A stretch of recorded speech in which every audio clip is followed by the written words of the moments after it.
Hi everyone, स्वागत है आपका फिर से हमारे चैनल पर। तो दोस्तों, आज जो एससी एस्पिरेंट आईक्यू पर हम लोग मृदा वर्ल्ड ज्योग्राफी में मृदा से करेंगे। बहुत ही इंपॉर्टेंट टॉपिक है, तो एक एक करके ध्यान से देखिएगा। वन लाइनर से अब देखिए, चट्टान के परत के हिसाब से दिया गया है। देखिए यहाँ से स्टार्ट करेंगे। हाँ, मृदा संस्तर की स्थिति तथा आधारित चट्टान। देखिए पहला जो हो गया आपको मूल चट्टानी पदार्थ जो अपक्षयित नहीं हुए हैं, ठीक है। और संस्तर स्थिति आधारित चट्टान। उसके बाद ये देखेंगे हम लोग, ये जो हो गए अपक्षयित आधारित चट्टान पदार्थ हैं, चट्टानी पदार्थ हो गए ये। अब आगे जो दिया हुआ है हमारा, ये हमारा क्या दिया हुआ, अपक्षयित चट्टानी पदार्थ बालू, गाद व चिकनी मिट्टी, ये सब हो गए। इसके बाद देखिए, अब जो इनको उनके बारे में बताया गया है कि मृदा की ऊपरी परत बारीक अपसादी से युक्त मिट्टियाँ हैं। तो चलिए इनके बारे में जितना जानकारी था उतना बता दिए। चलिए अब जो है इम्पोर्टेंट पॉइंट सब देखेंगे वन लाइनर के। केशिका क्रिया सबसे अधिक प्रभावशाली किस मिट्टी में होती है? तो चिकनी मिट्टी में। केशिका क्रिया जो है सबसे अधिक प्रभावशाली किस मिट्टी में होती है? तो चिकनी मिट्टी में। पेडलफोर मृदा के प्रकार देखेंगे हम लोग, मृदा और उसकी विशेषता। तो धूसर पॉडजोल मृदा, इसकी विशेषता है उप आर्कटिक जलवायु प्रदेश के टेगा या कोनीय कोनधारी वनों में अम्लीय मिट्टी, जो कि पीएच मान 4 होता है इसका, 7 से कम यानी अम्लीय मिट्टी होगी ही। धूसर भूरी पॉडजोल, मध्य अक्षांशी पतझड़ वनों की पेटी में ह्यूमस की मात्रा अधिक होती है। लाल पीली पॉडजोल पॉडजोल तो उपोष्ण आर्द्र जलवायु प्रदेशों में पॉडजोलाइजेशन व लेटराइजेशन प्रक्रिया से निर्मित होती है। इसकी विशेषता यह है। लाल देखेंगे, लाल पॉडजोल या टेराडोसा, भूमध्य सागरीय प्रदेश और चूना प्रधान क्षेत्रों में फेरस ऑक्साइड की उपस्थिति के कारण लाल रंग। लेटेराइट मृदा, जो देखिए उच्च तापमान और प्रचुर वर्षा वाले उष्णकटिबंधीय वन क्षेत्रों में ऊपरी भागों में FeTO3 तथा Al यानी एल्यूमिनियम के लवणों की अधिकता इसमें होती है। लेटेराइट मृदा इंपॉर्टेंट है, देखेंगे फिर से। उच्च तापमान व प्रचुर वर्षा वाले उष्णकटिबंधीय वन क्षेत्रों में ऊपरी भागों में Fe2O3 तथा एल्यूमिनियम के लवणों की अधिकता होती है। आगे देखेंगे, अब है हमारा पेडुकल मृदा के प्रकार। प्रेरी मिट्टी, शीतोष्ण आर्द्र प्रदेशों में ह्यूमरस की अधिकता के कारण इसका रंग काला भूरा होता है। साइरोजिम या धूसर मरुस्थलीय मिट्टी, मध्य अक्षांशीय शुष्क मरुस्थलों में क्षारीय मिट्टी, pH मान 8 से अधिक।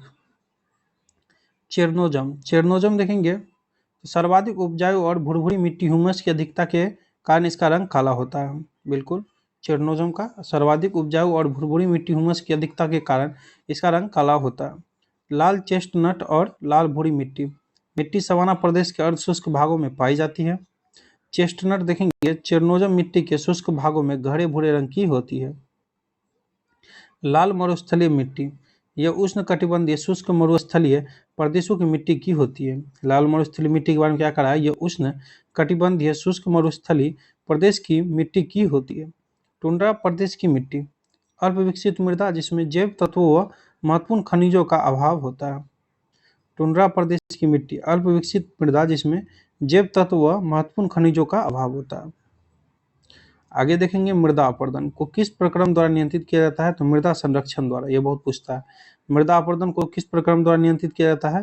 तो मृदा संरक्षण द्वारा और वनारोपण द्वारा भी, ये भी ध्यान रखिएगा।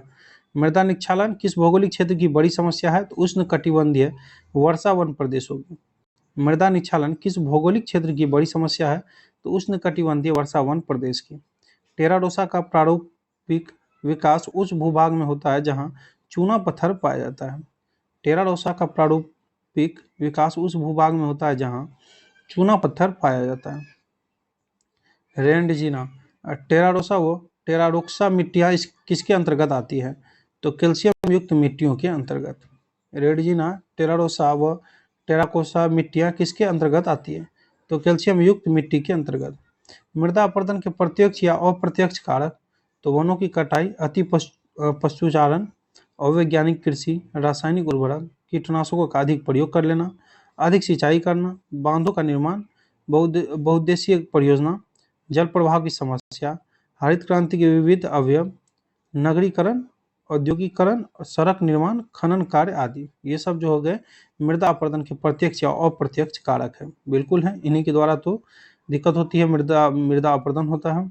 जैसे वनों की कटाई हो गया, अति पशुचारण मतलब अधिक पशु को चराना, अवैज्ञानिक कृषि, रासायनिक उर्वरक कीटनाशक का बहुत अधिक उपयोग कर देना, अधिक सिंचाई होना, बांधों का निर्माण कर देना, बहुउद्देशीय परियोजना बना देना, जल प्रवाह की समस्या, हरित क्रांति के विविध अवयव और नगरीकरण, औद्योगिकरण, सड़क निर्माण व खनन कार्य, ये सब कारक हैं।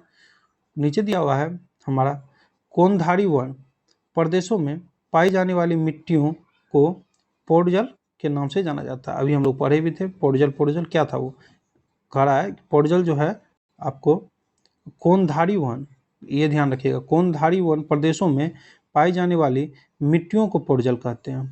प्रदेशों में पाई जाने वाली मिट्टियों को पोडजल कहते हैं, ध्यान रखिएगा, पोडजोल। चलिए वीडियो में इतना ही। वीडियो अच्छा लगे तो लाइक कमेंट जरूर कीजिएगा। और हाँ, आप लोगों के लिए जरूर सूचना है कि बिहार पुलिस का एग्जाम नजदीक आ गया है, 7 तारीख से एग्जाम है।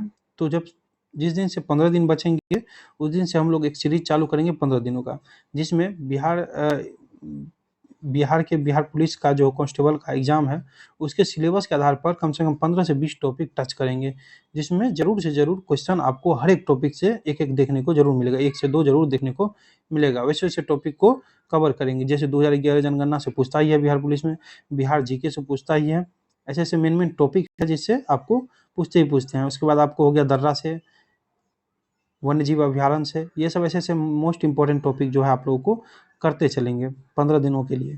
तो आप लोग जुड़िएगा जरूर चैनल पर, और चैनल पर नहीं तो सब्सक्राइब कर लीजिएगा, जैसे मैं वीडियो स्टार्ट करूँगा आप तक पहुँच जाएगा। बाकी थैंक यू दोस्तों, wish you all the best.